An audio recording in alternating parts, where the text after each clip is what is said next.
And we're going to start off, first of all, I want to say thank y'all for being here.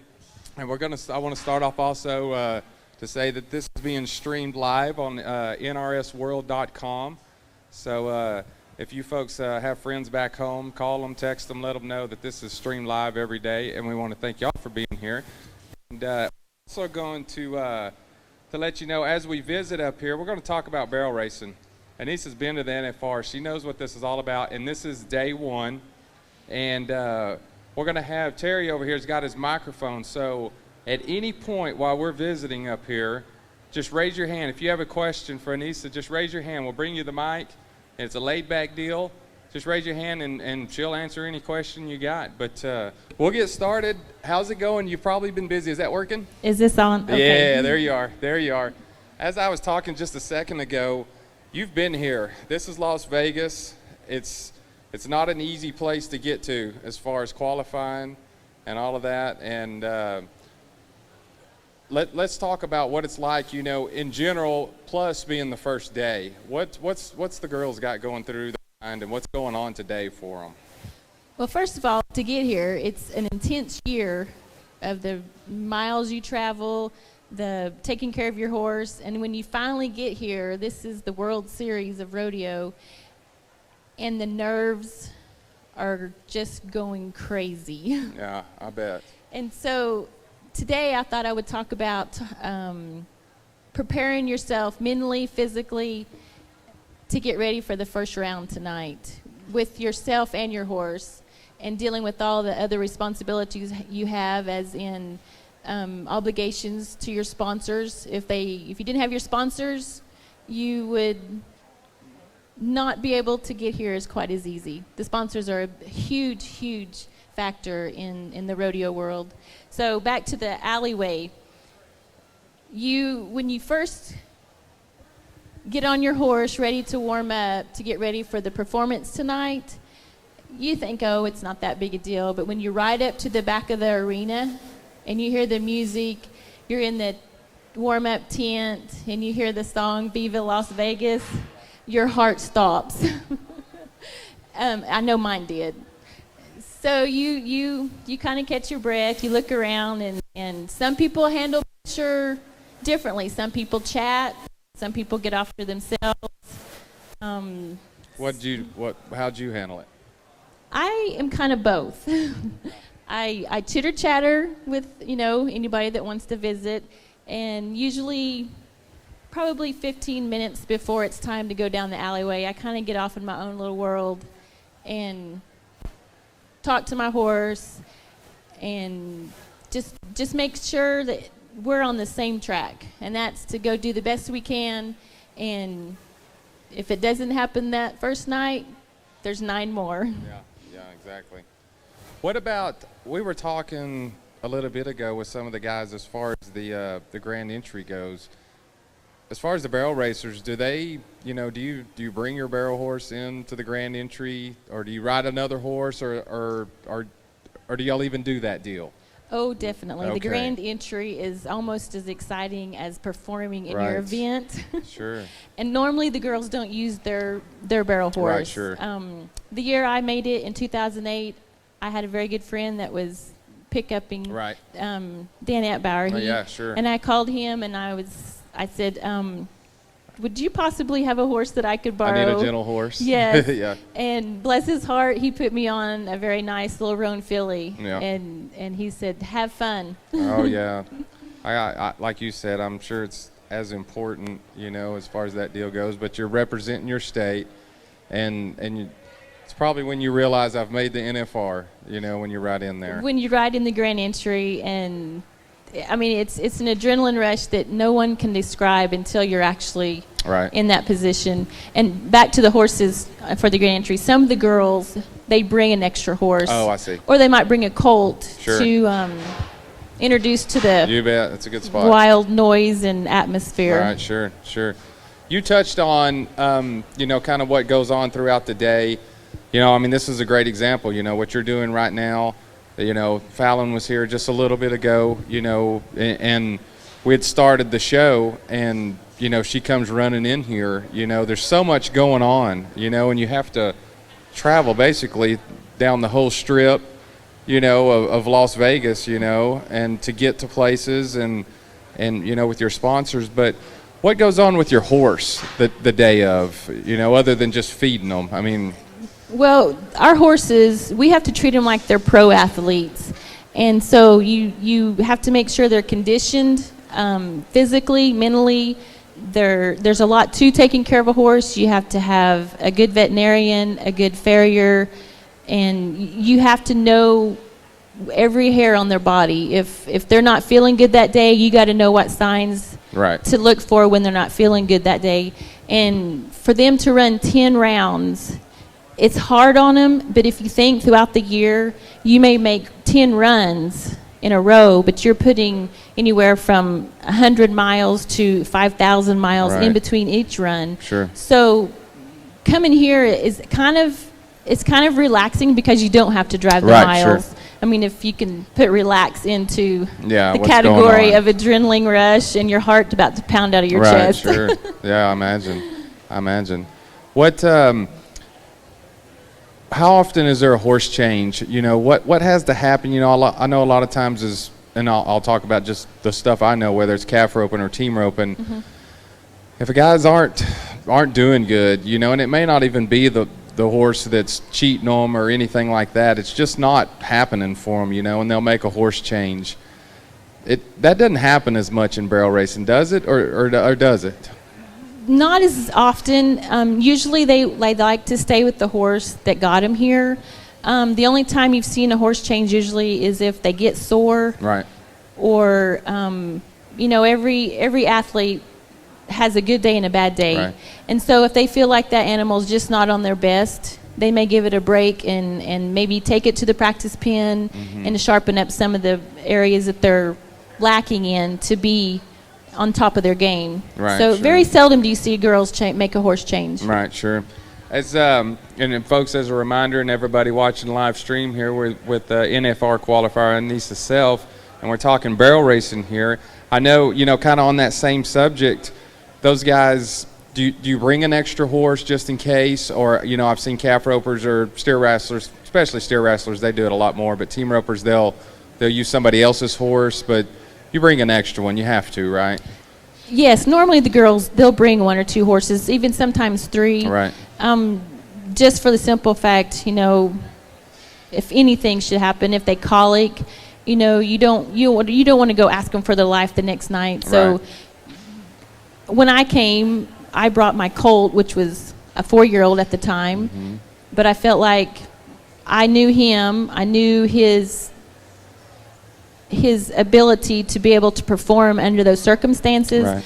And so I felt confident enough to bring my 4-year-old as my backup horse. I see. And so a lot of girls will have a younger horse they'll bring just because they know him and they know the do's and the don'ts instead of just jumping on somebody else's horse that they've never been on. Right. Which there are girls that do that too. Really. And been very, very successful. Yeah, sure. I guess something, a lot of times a horse you may not even know, you come out and it works out great, and maybe you try to buy that horse or something like that. I'm sure that's probably happened before. I bet. There's been several girls, even in my instance, that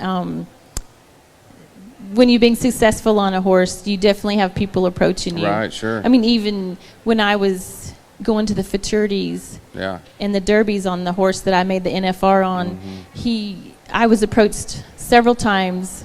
And they would try to catch you off guard sometimes, and walk up and say, would you like to sell your horse to me? And when you're riding down the alleyway. At weird times. At weird times, and I don't know if they're really serious about buying him or if they're just trying to mess with your mind and get you off track. Yeah, absolutely. Well, I want to go back to, you were touching on, the Alleyway, a lot of times we're watching on TV, and those barrel horses, they're ready to go. They're fired up, and they have the swinging gait. There's the guy working the gate, and you kind of have to make the bend, and it looks like they're fixing to knock a kneecap off or something. But the horses that you've ran and stuff, is it? I've never seen them just kind of walk out there. I guess you want them to be a little fired up, right? Well, it's just like us. They have to get their adrenaline going, Right. and each horse handles their adrenaline different. You know, some of them look like a wild dragon Sure. coming down through there, or some of them will just walk in there flat-footed, and then when you give them their cue Right. for them to get on the muscle to go do their job, and that's one thing in the alleyway, that not only do you have to deal with your own nerves, you've got 15 head of horses back there Right, sure. dealing with their nerves. Right. And so you really have to focus on trying to stay in your own space, Mm-hmm. because everybody is lined up in the alleyway, and luckily they're kind of 12 by 12 stalls, so to speak, Right. because they put the bucking horses in there at Yes, the first of it. So as you're sitting there, and then you know, the first girl goes and you start easing up that alleyway. I know with myself, I was like, you know, you kind of get to shaking, your heart gets to Yeah. pounding, Oh, I you're bet. thinking, okay, am I this nervous, or am I just really cold? Yeah, exactly. Because the wind Oh, comes yeah. blowing down that tunnel. I bet. And that probably doesn't help, you know, as No. far as nerves and all that, and your horse. And the horse. And the other person that's really important in the alleyway is your helper Right, on the sure, ground. sure. And a lot of times they take kind of a little more abuse than they want to sometimes. I've seen some husbands run over down there, you know, and, Yes. and that kind of deal. Yes. I want to remind everybody, Terry's got a microphone right here, so if you have a question at any point, this is laid back, feel free to ask, but I'll carry on if there's no questions yet. Walk us through, we've talked about the alleyway, you come blowing in there and you're headed towards that first barrel. What's crossing your mind, you know, as you're coming around, you know, and you know, people are hollering. What are you looking for? What are you thinking about headed towards that first barrel? Well, my thing is, I train my horses, and so my first thing is to stay out of their way Right. and let them do their job. Sure. And so I just try to ride them to the point where I have trained them to go to, and let them do their job. And it's going to sound really funny, but with as many people and as loud as it is in the Thomas and Mack, Mm-hmm. I really didn't hear a thing. Really? I mean, it's just it's amazing. How you can just tune it all out. Sure. You got so much going on, Yes, I'm sure. and that's hard to do sometimes. And your horse, I think sometimes they do the same thing. Right. Because, you know, there's down on the first barrel, there's a little place there where the camera's at. Uh-huh. And I've seen horses kind of throw their ears up and look Really? at that. So like it's down on the ground, isn't it? Yes, Like 'cause- just a hole in the wall, yes, maybe? I'll yes. be darned. And you just have to just try to stay focused as you can, and try to ride to your position on your horse to each barrel. I see. Because, I mean, that's one thing with horses running in the same building 10 times. They do start anticipating. Right. And so the rider has to help them out in that aspect. And if you have to go to the practice pen to loosen them up, to Mm-hmm. remind them, you know, don't get too anticipating on each turn. Right, sure, exactly. Because the last thing you want to do is hit a barrel. Yeah, oh yeah, I'm sure. On that subject, you know, compared to all the, you know, different arenas that you go to throughout the year, whether it's Cheyenne or Houston or anything like that, talk about the size of the arena at the Thomas and Mack. To look at it, it looks small, but when you've been out there all summer and winter going, it's just another arena. I see. To me, it is. Now, some of the girls, they may think it's really small, Right. but, you know, like, for instance, I was telling a girl this morning when I was signing autographs that I was in Corpus Christi running on a basketball court. Oh, yeah.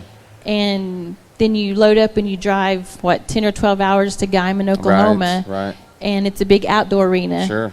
And the weather changed, the ground changes, the size of the arena changes. Yeah. And so you just have to try to tell yourself, ride your horse the same no matter what the conditions are. Mm-hmm. You know, and if that horse doesn't allow you to do that, then you have to realize, you know, if it's a big pen, I've got to set down just a little bit earlier to cue my horse to turn if he gets to running too hard. But most of the girls that you see run tonight, you will notice they pretty much ride the same no matter what size of pen. Right.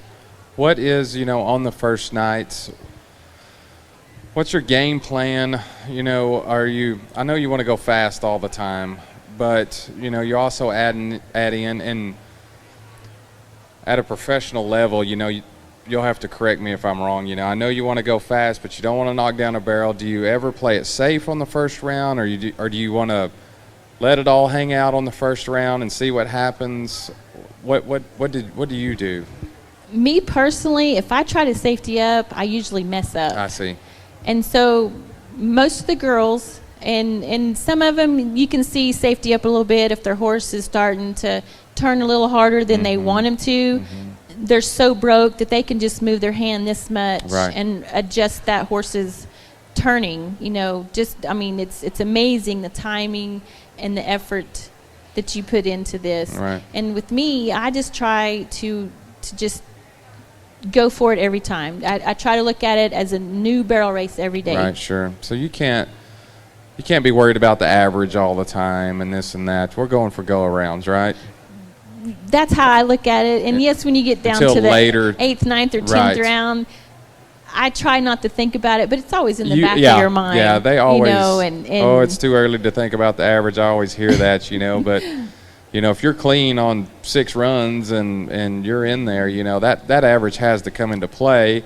Oh, definitely. But you can't, you still got to win rounds, or, you're trying to place and all of that. It's mind-boggling to me sometimes, and I guess you just try to keep it simple. You try to keep it simple. You try to keep it fun, and you just try to do the best you can, and hopefully the good Lord above will guide you through it. Sure. And I guess, you've made the NFR, and I guess you try to think, like you just said, make it fun. You have nothing to lose, I guess, unless you're I take that back. If you're trying to go for a world championship and you're in second place by $4,000 or something like that, I guess you got a lot to lose. But, I'm sure you've been in some tight races like that before. Oh, definitely. Yeah. Definitely. When it comes right down to it, there's been several times I would go in leading the average, and during my run, just one little slip of the foot and your horse, you drag a barrel off to win the round and the championship and the average. Yeah. And you just got to just kind of what did I just take do? a deep breath and go, okay, it just wasn't meant to be Right, today. sure. What does a round pay here in Vegas? I believe it's close to $18,000. Wow. I haven't actually looked. And that's 17 or 18,000. Oh my gosh, for what? 14 seconds of hard work. And that's what, 3 times more than the biggest rodeo that you go to all year? Oh yes. What do those pay? Is that a $4,000, $5,000 to win a round at? Yeah, the good rodeos are anywhere from $2,500 to $4,500. And it could be more or less, but when you've worked your hiney off all year to get to this point, that's the big picture is that big peg check that you can win in Las Vegas. Right at Christmas time. Oh, makes Christmas really fun. Yeah, I imagine it does. What, as far as being out here, talk about situations that, that maybe you've been low and you're just trying to work your way up and it's not working out, or times that you could do no wrong, and your horse is working great. Talk about some of the past, here in Vegas. Tell some of that to us. Well, here in Vegas, you just got to stay focused. You have to all year, and in 2008, I'll just have to say, I started out at Pecos, Texas on the 4th of July run, and my horse slipped and I ended up out of the money. And then the next one I went to, I drug the first barrel over to win good money. And my husband, bless his heart, he kept saying, just go to the next one. Yeah. It's going to get better. Keep going. And so you have to have a really good support team. Right, sure. So my husband and my son, they were both like, Mom, just wait. Just don't panic yet. And so we get to Greeley, and I'm thinking, okay, this is where it's going to turn around. And an hour before the performance, it come a flood. Oh, yeah. I was like, okay. So I got on my colt, and I ran him. And then the next round, I ran my good horse, and I drug the first barrel down again to win money. So you really have to take a step back and say, okay, do I need to go home and make some changes? Right, sure. Do I keep going? You know, it's because it's financially. Oh, I mean, it takes a lot of money to go down the road. And so my husband, he said, okay, we're this close. We're going to Cody, Wyoming. Right. I'm like, okay. Yeah. He goes, if you win a check there, we'll keep going. If not, we'll start home. I said, okay. So luckily, I picked up a good check at Cody, Wyoming. And you said something about kind of getting on that roll. Right. Well, starting at Cody, Wyoming that year, it was kind of like I got on my horse, and it was kind of like pushing a button. And I won like 7 firsts in a row. Wow. And I almost went home. Right, sure. You were one rodeo away from headed to the house. And so my support team, they were like, come on. Well, I think, you know, at your level, you know, whether it reminds me a lot of an NBA three-point shooter. You know, they miss and they miss and they miss, but they keep shooting. You know, you're a professional. You've got to this level for a reason. You know, you and your horse. Eventually, you're going to make that three-point shot. Right. You know? There's always bumps in the road. Right, sure. And financially, you know, when you're kind of in a slump, it hurts. Right. But if you just keep a positive attitude, you'll step over that hump, and you'll come out winning all kinds of money. Right, sure. What would you say, you know, to girls that are, you know, just starting out, or, you know, they've been doing it for 5 years or 10 years or anything like that? You know, is there anything, you know, do you recommend them going to a school, or do you know, how do they get over, you know, I know there's different levels of doing stuff, you know, and you kind of get to where, you know, you get to this level and you kind of stay there, but you want to get better. You know, what do you recommend as far as stuff like that goes? Well, there's a lot of good clinics, and, you know, if you find someone that you like their riding style, you know, whether you're a young girl starting out or if you're in your 40s and starting out, sure. There's always someone there that you can go ask for help. And they either give clinics, or like myself, I give one-on-one lessons. Sure. And just this past week, I had a very nice lady come, and we rode for 7 hours, you know, within a couple days, and laugh and cut up. And she felt like my riding style is what she wanted to continue with running barrels. And so it doesn't matter age or size or what level you're at. If you just want to go to the local 4D barrel races, you know, you want to go and do your best. And so I would recommend finding someone that can help you, you know, broaden your knowledge about barrel racing, because there's so much in the sport of barrel racing. There's so much involved with the horses, with the styles, with the timing. It's amazing how much is put into running barrels that people don't realize. Right, sure. You know, you might have to put a foot into their side at one point. You have to sit up in the saddle at the next point. You have to sit your hiney down at the next. It's just all a matter of timing, which, I mean, any event it is, but a lot of people sometimes look at barrel racing and they go, oh, let's get on a fast horse and just go around 3 barrels. Yeah, exactly. There's more to it. There's more to it. Right, I mean, you know, if you want to make it a little more, what should I say, a little more perfected. Right, exactly. Paint a picture for me here. You're coming around a 3rd barrel, and I guess riding in the back, you know what's winning the round. You know, say you're 12th out that night. You know, there's been a lot of girls run already. You know what's winning the round, right? Well, actually, I don't listen to the times. Okay, all right. Now, some of the girls may, but I honestly do not listen to the times. I see. I just go do my thing, and when I pull up, then I'm like, is that doing any good? Right, sure. Like Cheyenne one year, I didn't really know what was winning it. You know, there's 200 and some barrel racers, and I don't get up there until the 30 before me, and I'm not really paying attention. And I remember one year when I pulled up at the gate, my husband, Tom, was standing there, and his grin, and I was like, you knew am I winning it? And he's like, yeah. Oh, yeah. That is great. And what a great feeling. Oh, I imagine. But you know, you have an idea what a good time is at the Thomas and Mack. Oh, definitely. So you're coming around the third barrel. Can you see a clock anywhere? There's one off to the side, and sometimes you'll see girls right at the last minute kind of looking over their shoulder. Right. And I think they're trying to catch a glimpse. Right, to see where they're at. Yeah, because you can't hear anything. You know, once you leave the arena, you really can't hear anything until you get back to the tent. Right, sure. And the alleyway is forever long. Really? Yes. So you don't know, I guess, people's reaction maybe once you get back to the tent, or your husband or something like that. That's when you know that you've won, maybe placed second or third. You know, even a second or third. Oh. Here. Anything's good here. I mean, yeah. I mean, that could probably, you know, what is it, 8,000 maybe or something for a third place? Or, I mean, I don't know if that number's right, but. I haven't even looked at the right, payoff. That's still. But if you're in the top in the placings, any check's good. Right, sure, sure. I imagine.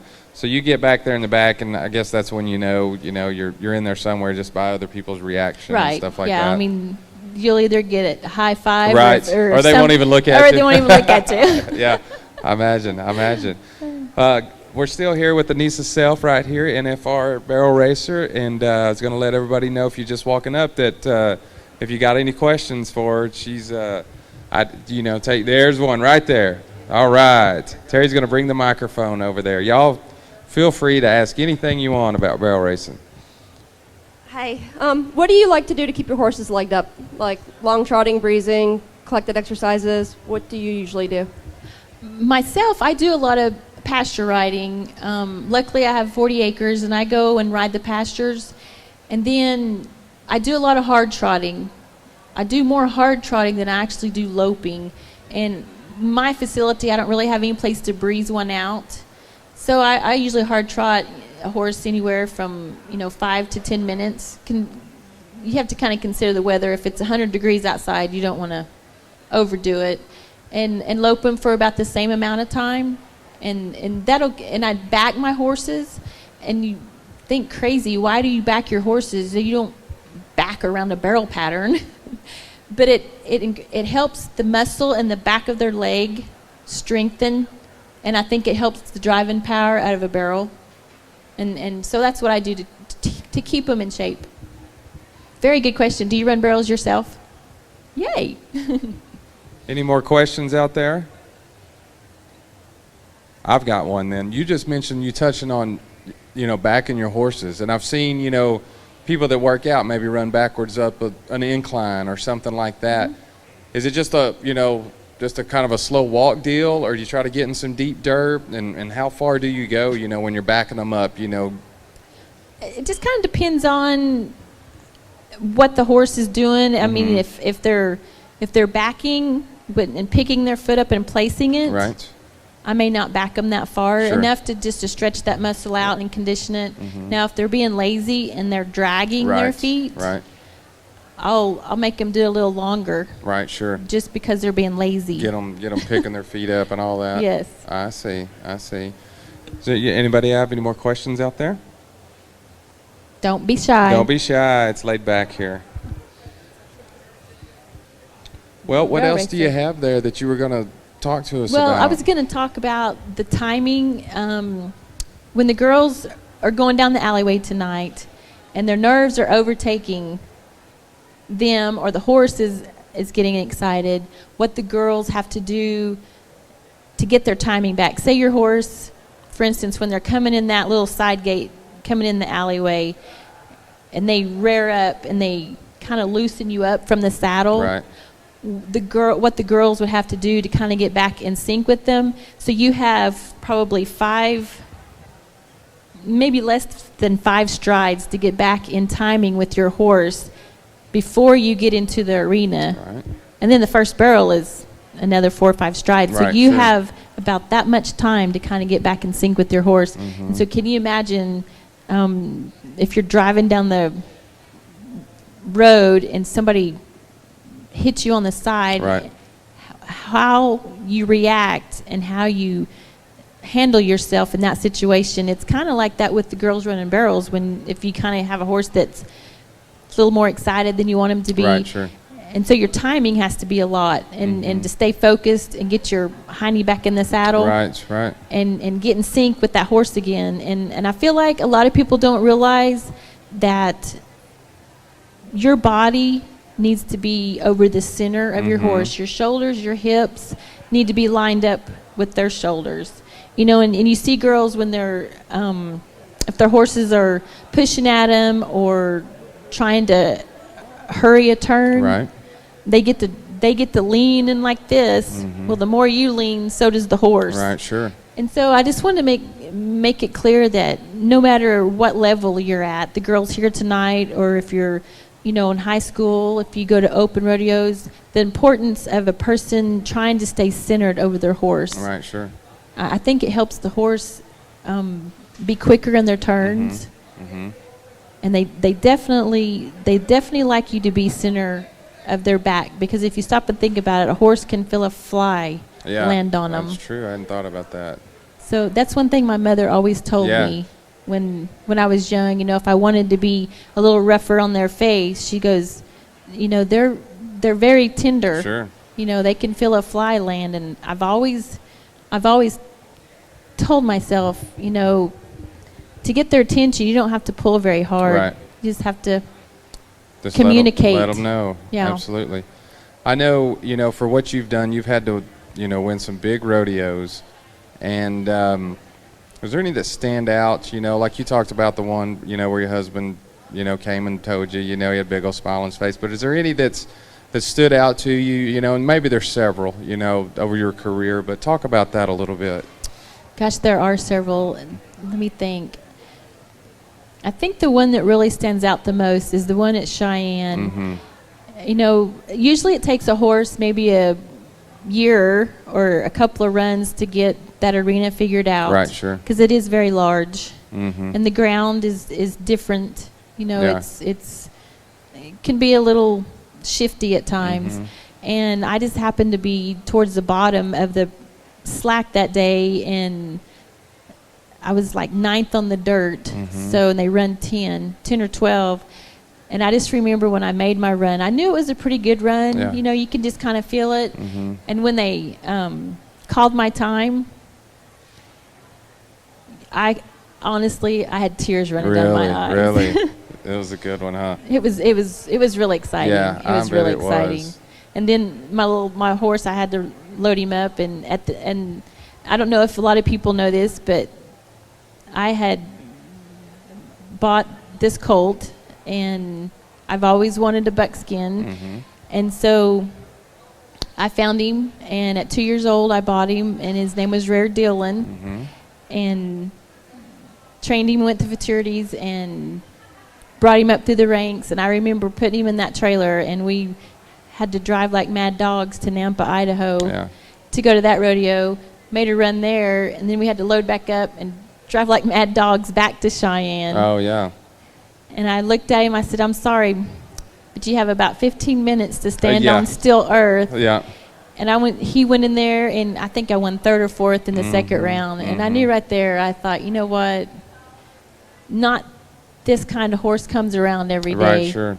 And so I ended up, every little girl's dream is making the National Finals Rodeo. So he made that possible for me in 2008. Yeah. And then I chose to not be selfish, and I ended up selling him to let some other little girl's dream come true. Yeah. And she actually made it to the National Finals on him for 2 years in a row. Really? And she set arena records both years she was here. Kidding. Yes. How I was cool very is proud that, of her. to Very be able proud. to, whether it's my team roping horse or somebody that, the rope's really good, or, rides really good, to see them on your horse. It's rewarding, I bet. It's very a horse rewarding. you trained. Yes, it's very rewarding. And I've always liked to train horses, and so I have trained and sold several in the past. And the horse I'm riding now, I bought him when he was just a baby. I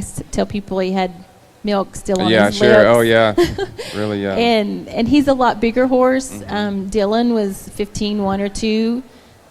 He was kind of like driving a Corvette. Yeah. And the horse I have now, he's probably 16 hands and has a lot longer stride, and so he's a lot longer. I feel like we're in slow motion. Right, sure. Their styles are different. Right. And so over the years, I've just had to I train them all the same, and then I just let them go do their job. Right, and let so them do their thing. I enjoy the training part of it. I enjoy the competing part of it. And I love to see people go ahead and do great on my horses. That is really cool. That is really cool. I don't want to forget to talk about this, but talk about your sponsors a little bit. And you mentioned earlier how tough it is without them. But talk about your sponsors a little. My sponsors, I just have to say thank you from the bottom of my heart. Oxygen, they are a horse product, right, and sure. they have some human products, but Right. they've made it very possible for me to be able to give my horses things that help them feel better, to be able to perform at their best. Right. And Cruel Girl, I just have to tell you, thank you so very much. I feel like a movie star sitting up here Yeah. in my nice clothes. Yeah. And I can't thank them enough. They're absolutely wonderful people to work with. Right, sure. Are there any other questions out here for Annesa? Well, what else did we want to cover? Well, I wanted to talk about how the girls decide they want to run barrels. Okay, all right. And I mean, you can ride your little pony, when you're 4 or 5 years old, and you watch the National Finals Rodeo on TV. You're thinking, oh my gosh, someday that's going to be me. Or even if you're older and you start riding, later in life, what makes you want to be a barrel racer? And I was just going to let people know kind of how I got started. My mother, she trained horses and barrel horses, and so I kind of grew up in her hip pocket. And I just remember my first horse, it was a little Shetland I called Candy. And my mom, she would probably ride 10 horses or more a day, and I was on my little Shetland Candy all day long, right behind her. It was fun. And people just need to realize, just follow your dreams, whether it's, going and making it to the big show in Las Vegas, or if it's just going to the local jackpot. It's your dream, and dream big. Yep. And there's these days, and maybe, a long time ago it wasn't necessarily this way, but there's so many barrel races, there's so many team ropings, and, at your level, there's whether you're a number 4 team roper like me, there's, the World Series deal here, or, not necessarily the NFR, but there's big stuff you can accomplish, as far as, in barrel racing jackpots, and, whether it's the circuit finals or, stuff like that. Talk about that, I know I will never make the NFR, I know that, but I'd like to make the World Series, here at South Point, team roping or something like that. But what's some of the goals they can shoot for as far as barrel racing is concerned? Well, it's just like you say, whether you're a local barrel racer or a local team roper, you just set goals for yourself, Right. whether it's usually wherever you live, they'll have like a barrel racing series. Like for instance, at the Diamond T Arena in Denton. Right. And I have to say a big thank you to him also, Nice. to Yes. Dirk and his family. They've been very good Sure. at producing barrel races at the Diamond T. But they had a little NFR series, the first starting the 1st of December, and what a fun atmosphere. Right, sure. He had the loud music going Yeah. and shortened the arena up. And so it made it fun for all the local girls around Yeah. there. And at a Monday night jackpot, he was getting 150 to 225 entries. Right, sure. And so it doesn't matter if you're just staying local, just have fun. My motto is have fun. Yeah. And do what you like to do, whether it's going to the jackpot or if you want to be a rodeo cowgirl, or there's a lot of associations that have big barrel races like once a month, Right, sure. in different states or different facilities. That it's a big that'd be a big challenge for girls. Right, That's sure. kind of their Absolutely. big. That's kind of their NFR. Right, sure. And there's nothing wrong with that. I Absolutely. encourage it. Absolutely. There's a lot of us, that work 8 to 5, Monday through Friday, but, and don't go up and down the road, but, I can speak for Texas. I don't know about the other states, but it's pretty popular as far as barrel racing goes. Within 100 miles, you should be able to find, a pretty decent jackpot to go to, in the summertime especially, right? Yes. Good jackpots. There's other rodeo associations. There's there's so many I can't name them offhand. Sure. But you mentioned something about wanting to not travel as many miles. Right. And actually, I have chosen when I did make the NFR, that was my ultimate little girl dream. Right. Sure. And my son, he's 15 now, and when I was on the road a lot, I missed a lot of his sports in school, sure. And so I made a decision, and I wanted to stay home and be a mom. Sure. And so that was one of my factors of selling my buckskin. Right. Sure.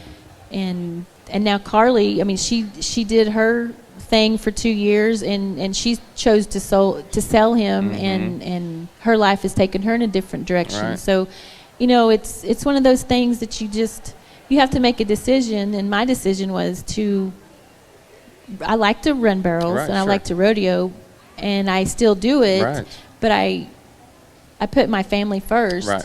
And there's a lot of people that's come to me, and they'll say, what a great thing. And then I've had other people come up to me and go, are you crazy? Right, sure. You're setting in the top 20 in the world. Why aren't you out there beating the highway down? Right. And actually this year I was in the top 15 most of the year. And the 1st of August when school started, I still had a chance to make the national finals. Right. And instead of going to the Northwest where there's good rodeos, I chose to stay home and be there for my son TJ when he started his sophomore year, and to go to the football games. And there was still enough good rodeos closer to my house, that was 10 hours away instead of 25 hours. Right. And I just didn't have real good luck. Right, sure. Mother Nature really caused me not to go to a few of them. Like Sykeston, Missouri, great rodeo, great committee, and Mother Nature just didn't make it friendly for myself to drive that far. So I chose to stay home and turn out there. And when it all was said and done, it just wasn't meant to be this year. Sure. And I ended up 19th. I was 10,000 out of making the national finals. But I feel like everything happens for a reason, and me being here, signing autographs, talking with you about rail racing and meeting people. I think the good Lord had a reason for me to not make it to the NFR this year. And there's still, like you're doing here, spreading this message, and there's still ways to be around it, Oh, most definitely. Yeah, and, even when things change in your life, and kids and different stuff like that. But there's ways to still be involved, and, definitely. And it seems like that's what you're doing. And I mean, don't get me wrong, there are mothers that have kids and they love them dearly. Right, sure, absolutely. And they still rodeo, and maybe they're just better at multitasking than I am. Well, it's your gut feeling, Exactly. and what you want to do. And I'm also in the music business as well, and it's kind of the same thing. You blow and go down the road, but then it comes a point to where you can still play music, but you stay in Texas instead of doing your thing. I enjoy it, and just like you enjoy the music, I enjoy the barrel racing and the fans and the sponsors and the friends you make. It's you can't replace any of that. Right, sure. But you can't replace missing your kids growing up either. Exactly. Yep, that just happens once. So exactly. And I just have the one son. Right, sure. Well, that's a really good story. That's a really good story, and we appreciate you being here. It's been great, and you'll be back. What's your schedule? What's it look like? Even with other stuff while you're here in Vegas. Well, I'm doing a lot of autograph signings for Oxygen and for Cruel Girl, and every day at 3:00 I'll be up here talking about barrel racing, and we'll talk about different subjects and hopefully have people come out, and if any questions about barrel racing, bits, horses, trailers, trucks, just you bet, whatever. That's great, because there's so many I don't know. It seems like when I started roping and stuff, and maybe, you know, I didn't realize, you know, that you have to go research all this stuff. You know, it's so good that you're doing what you're doing, you know, to let people know that it's easy to get into, you know. I mean, as far as barrel racing goes, you know, you can, you know, get you a horse and you can kind of show them, you know, what it takes to get started, you know. Yeah, I love to teach. I Yeah. love to help people. Yeah. And I actually have a teaching degree. Oh, I got you. I went to college. Well, perfect, perfect. I did for a little bit. So, well, ladies and gentlemen, if there's no more questions right here for right now, she's going to be here every day at this time. And if you would give it a hand, it has been my pleasure, and I'm glad you're doing this. Thank you. For Annesa Self. Give her a hand, folks.